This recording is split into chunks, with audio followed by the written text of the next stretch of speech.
السلام علیکم ملګرو د میرني رور فلم باره کې را سره بریکینګ نیوز دی.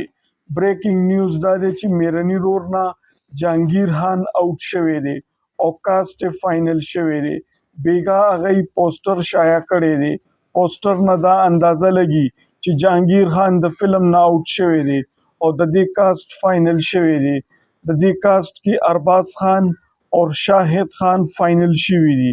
د دې ډایرکټر ارباز خان پخپله دی او د دې پروډوسر بابو دی او دا به په صبرینا سینما باندې 14 اگست کې ریلیز کیږي. د جهانگیر خان مسلسل د دویم فلم دی چې جهانگیر خان آوټ وي. دینه مخکې چې په غټ اختر کې کوم فلم ریلیز شوی و کې نوم جهانگیر خان آوټ شوی وي. زما په خیال د جهانگیر خان زوال چالو شو ځکه چې فلمونه دومره پیسې نه کوي څومره چې جهانگیر خان د پیسو ډیمانډ کوي. دا دویم فلم دی چې جهانگیر خان ته آوټ وي.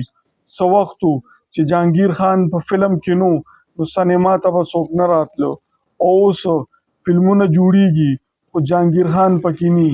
نو دا ستاسو دپاره ما نن بریکینګ نیوز روړی دی چې د میرني رور کاسټ فائنل شو او د یې په کاسټ کې ارباز خان اور شاهد خان فائنل شوی دی اور جهانگیر خان ته آوټ دی.